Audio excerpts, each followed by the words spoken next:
Gue mau cerita tentang kejadian mistis yang ada di Gunung Sumbing. Gue juga baru tahu ternyata Gunung Sumbing itu jadi salah satu gunung yang terkenal angker di Indonesia. Ada satu cowok namanya Aceng. Dia tuh orang Bekasi. Dia ini solo hiking ke Gunung Sumbing. Nah posisinya Aceng ini berputus. Dia galau batu dan akhirnya dia milih lah healingnya itu buat naik gunung. Singkat cerita, akhirnya Aceng ini nyampe di Gunung Sumbing sekitar jam 3 sore. Akhirnya mulai tuh daki. Dari pos 1 ke pos 2, pos 3 aman-aman aja. Nah pas sampai di pos 3, Aceng ini sholat dulu isyaan. Dan pas beres isya, dia mau coba buat tidur di tendanya. Pas dia mau istirahat, mau tidur, tiba-tiba Aceng tuh dengar ada kayak suara tangisan gitu dari kiri tendanya. Dengar ada suara kayak gitu, Aceng tuh diam dulu. Dia sambil fokus, bener gak yang dia dengerin? Dari mana sumber suaranya? Saya pada akhirnya suara tangisan itu makin kenceng.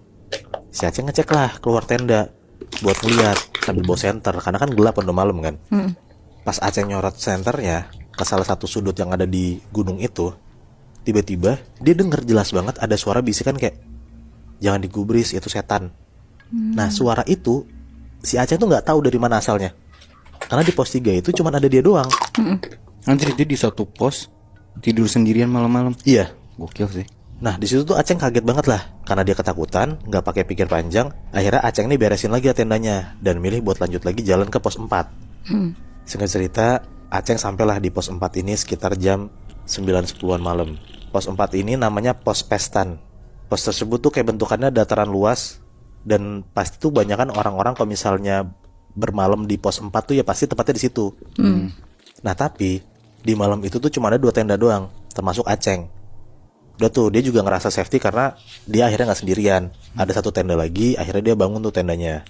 Beres ngebangun tendanya, dia mau nyoba tidur karena dia ngerasa kayak, yaudah ini waktu udah gue tidur dan ada orang lain kok, jadi dia aman. Pas Aceng lagi nyoba tidur, dia tuh ngerasa kayak gelisah gitu loh, kayak tidur baru nyawanya hilang dikit kebangun. Pokoknya resah lah tidurnya dia. Kenapa dia ngerasa kayak gitu? Karena Aceng tuh denger Nat, di luar tendanya dia tuh kayak ada suara benda gerak gitu, kayak gitu. Nah dia denger lama, dia merhatiin lagi suaranya, dan ternyata bener, dia gak salah denger. Ngecek lah, si Aceng ini keluar. Pas Aceng buka tendanya, dia keluar, dia ngeliat di depan tendanya persis tuh ada ular gede banget ngelilingin tendanya dia. Di situ tuh dia langsung takut banget, dia langsung masuk lah ke tendanya lagi. Aceng nunggu tuh hampir 1 jaman lebih. Dia mau ngecek lah kayak si ular ini masih ada apa enggak, karena takutnya kalau misalnya masih ada ya nyawa dia terancam gitu kan. Udah tuh dia buka tendanya pelan-pelan. Pas dia buka tendanya, tiba-tiba Nat, di depan dia persis ada kuntilanak terbang yang berusaha masuk ke dalam tendanya Aceng. Jadi kayak dia tuh papasan sama kuntilanak yang lagi terbang ke arah dia gitu loh. Di situ tuh Aceng shock banget dan akhirnya dia black out.